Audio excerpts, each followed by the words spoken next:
Fala, provedor, tudo beleza? Aqui é Pedro Rezende e hoje nós vamos falar com você sobre esse assunto. CREA ou CFT? Preciso registrar? Essa é uma dúvida muito recorrente e todas as vezes que a gente está conversando com algum provedor que ainda não tem registro, ele acha que não há necessidade. Então, eu vou tratar desse assunto. Em geral, sim, precisa registrar. Mas a pergunta CREA ou CFT, em geral depende. Me acompanhe nesse vídeo que eu vou tratar de uma série de assuntos e explicando o porquê que precisa registrar e qual dos conselhos é o mais indicado para a sua situação. Para isso a gente vai começar lá nos primórdios, onde tudo começou, ou como tudo começou. Tudo começa em dezembro de 1966 com a Lei 5194 de 24 de dezembro, que ela regula o exercício da profissão de engenheiro, arquiteto, engenheiro agrônomo e ela traz outras providências. E dentro dessa lei, lá no artigo 59, nós temos as informações e as especificações que falam do registro de empresas. E ele já prevê que as empresas que desempenham funções técnicas e de nível de engenharia, elas têm a obrigação de estar registrado no CREA e traz toda a orientação e todo o ordenamento que regeu esse registro no CREA até recentemente. Vindo para complementar isso, nós temos essa lei 6.839, de 30 de outubro de 1980, que ela fala de uma maneira mais ampla sobre o registro de empresas nas entidades fiscalizadoras. E aqui vai trazer todos os tipos de atividade. Por exemplo, uma empresa de advocacia, ela se registra na OAB. Uma empresa de medicina se registra no Conselho dos Médicos. E assim por diante. E isso deixou ainda mais claro, reforçou ainda mais a necessidade de que todas as empresas que tenham um serviço especializado façam esse registro. Depois disso, nós tivemos mais recentemente, em 2018, a criação do CFT e dos CRTs. O CFT é o Conselho Federal dos Técnicos Industriais e o CRT é o regional, que equivale ao CREA. O CFT seria equivalente ao CONFEA. A gente vai falar muito de CFT porque ele acabou ficando muito mais popular, ganhando muito mais força do que os próprios CRTs. Vamos lá.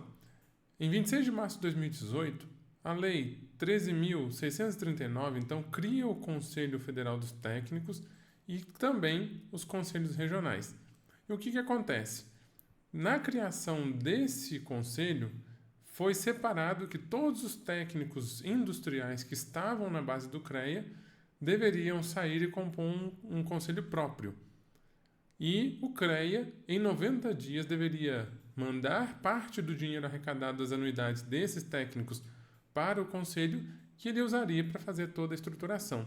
Houve ali alguma dificuldade, alguma complexidade nessa transação e de março, onde a lei entrou em vigor no ato da publicação, até setembro, isso estava muito bagunçado, muito confuso. E dia 21 de setembro de 2018, os CREAs bloqueiam o acesso dos técnicos.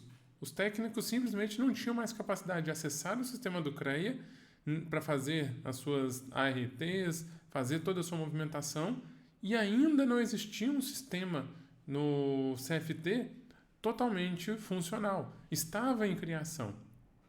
Nessa época, entraram na justiça, lá no Ceará, solicitando que voltassem o CREA recebesse novamente todos os técnicos na sua base até que a situação estivesse mais organizada. E isso aconteceu. Então, os técnicos tiveram os acessos no CREA restabelecidos até o dia 20 de dezembro de 2018. E ali, então, no dia 20 de dezembro, seria um ponto de virada onde ou vai, não tinha outra opção. E isso acabou gerando uma incerteza muito grande. as empresas se questionavam, e agora? Como que fica a situação? O que eu devo fazer? Para qual caminho correr? E a maior pergunta era, o que acontece com a minha empresa? O CREA assumia a posição de que a sua empresa ela vai ser multada caso você não coloque um engenheiro, forçando as empresas a essa corrida em busca de engenheiro. O CFT falava, calma, você tem que contratar um técnico, não é obrigatório contratar um engenheiro. E a grande pergunta, na verdade, era, qual é a formação do profissional que já está, e aqui estamos falando das empresas que já estavam registradas. Então, qual é a formação do seu profissional? E qual o custo de levar ele para esse novo conselho? Ou qual é o custo de tirar o profissional e colocar um engenheiro? Como que isso repercutiria? E a resposta por isso, então, é depende. Na época, a maioria dos casos, a orientação foi segue o profissional. Então, se o profissional é de engenharia, continua no CREA. Se o profissional é de nível técnico, leve então a empresa lá para o CFT. E a gente estava trazendo para as empresas a melhor opção dentro do cenário que se desenhava. Nós tivemos nessa época também algumas dificuldades em alguns CREAs. O CREA de São Paulo dificultou em muito a liberação do registro das empresas que saíram. Demorou quase 2 anos em algumas situações, e nesses 2 anos eles foram pensando artimanhas para tentar forçar a empresa a ficar, achando situações onde supostamente o técnico não poderia atender e por aí vai. Aqui na nossa região, nós fizemos várias mudanças que estavam vinculadas ao CREA de Minas Gerais, e nós não tivemos problemas com o CREA de Minas Gerais na época. O CREA de Minas Gerais prontamente liberou as empresas que tinham migrado por conta de ter um profissional vinculado de nível técnico, deu a baixa no registro e, em alguns casos, nem cobrou a anuidade proporcional, porque essas baixas foram acontecendo no ano seguinte, em 2019. Então, em Minas Gerais foi muito tranquilo, mas alguns estados impunham dificuldade para essa transferência, para essa troca, e ficava complicado.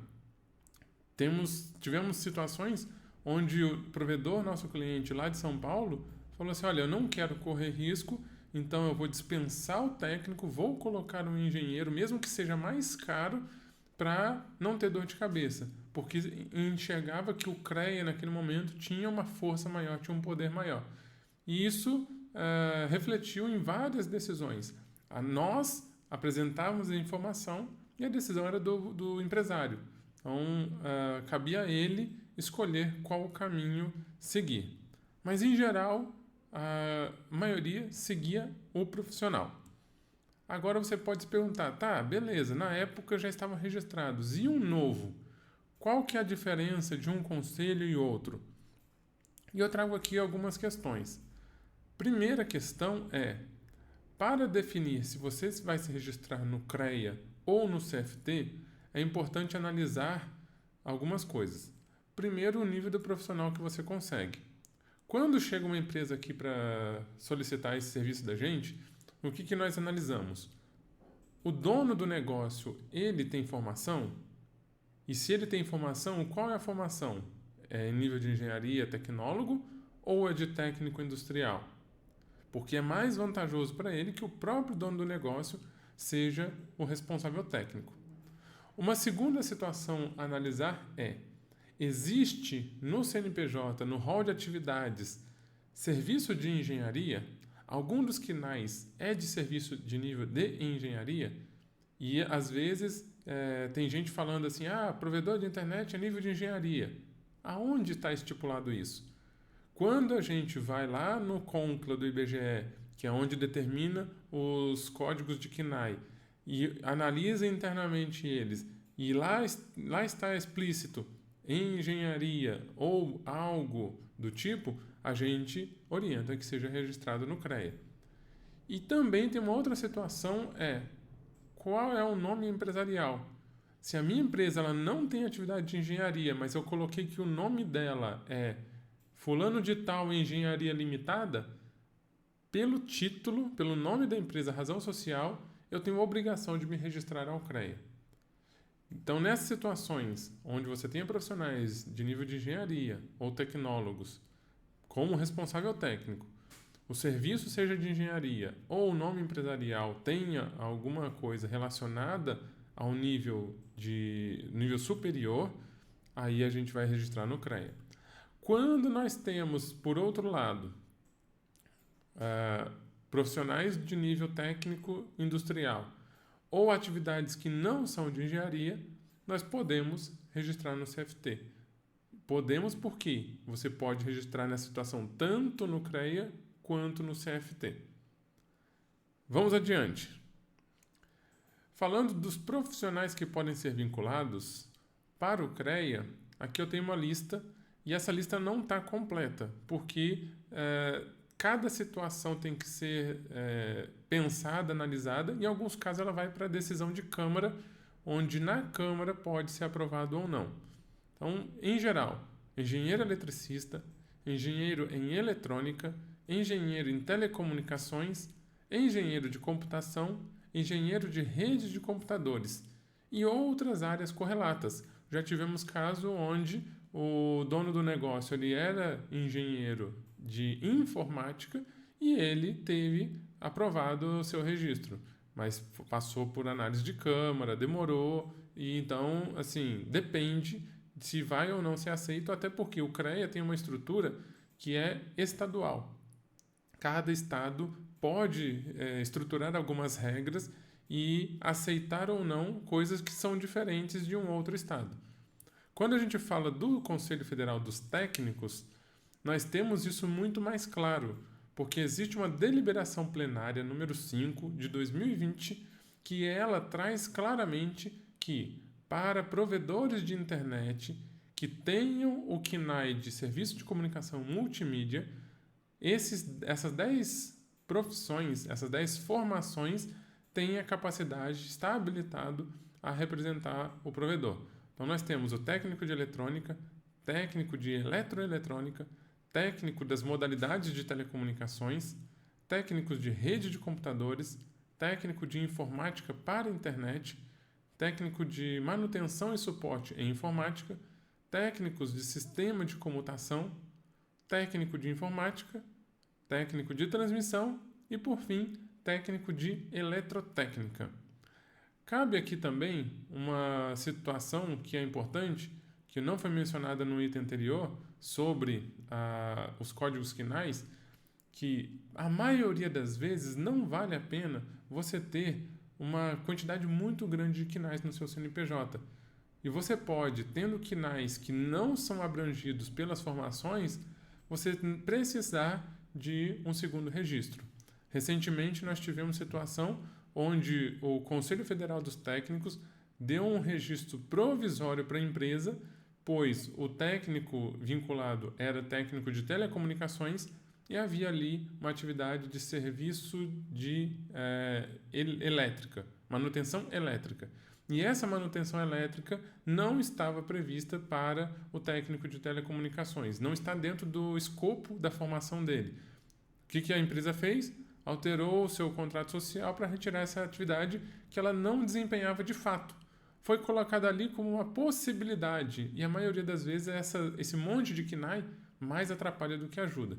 Então, caso você tenha vários KNAIs, você pode sim precisar do registro de mais de um profissional, 2 ou 3, a depender da quantidade. Eu já vi empresas com mais de 60 KNAIs diferentes. Isso é muito ruim para a gestão da empresa. O que pode acontecer caso eu não esteja registrado? Multa, e eu trouxe a referência no CREA e no CFT. No CREA, está estabelecido lá na lei de criação quais são as referências e em quais situações ele pode usar o valor de referência para calcular esse valor. Então, a referência é R$ 2.722,72, e eu trouxe especificamente os valores para a falta de registro da empresa. Então, uma empresa que não tenha registro, e é interessante que ela não esteja registrada nem no CREA e nem no CFT, ela pode ser multada pelo CREA de R$ 1.361,36 até R$ 8.168,17. E ela também pode receber multa do CFT ao mesmo tempo, caso isso aconteça, dependendo do capital social. Eu trouxe aqui as 3 faixas iniciais de capital social. Então, a empresa que esteja até R$ 50 mil de capital social, ela pode ser multada de R$ 1.749,60, caso seja a primeira vez, e se for reincidente, o valor dobra, R$ 3.499,20. Quando ela tem um capital social de R$ 50.001 até R$ 200 mil, ela tem a multa de R$ 3.309,65, e caso seja reincidente, o valor dobra para R$ 6.619,30. E se ela tiver de 200 mil para cima, ela vai ter, a partir de R$ 4.964,65 de multa, e na reincidência vai para quase R$ 10 mil. Além da multa, existem outros riscos, como, por exemplo, a falta de documentação caso você precise participar de uma licitação. É um documento obrigatório em qualquer licitação que você apresente o registro em um conselho, anuidade quitada através de uma certidão de registro e quitação, onde vai provar que você, empresa, e o seu responsável técnico estão em dia financeiramente e não tem nenhum tipo de problema com o conselho. Outra situação é, através da fiscalização, ser multado, ser autuado, podendo, em alguns casos, até ter a atividade paralisada. E o pior de tudo, que eu acho, na minha opinião, é a perda de credibilidade quando a imagem da sua empresa ela é afetada. Tem dúvidas sobre o assunto? Entre em contato conosco, Portal Resende Consultoria. Estamos aqui para te orientar, tirar todas as suas dúvidas e encontrar o responsável técnico ideal para o seu negócio. Entre em contato através do telefone DDD 11 3090 8586 ou no WhatsApp 359 8709 9747. Estamos à sua disposição. Um grande abraço e até mais!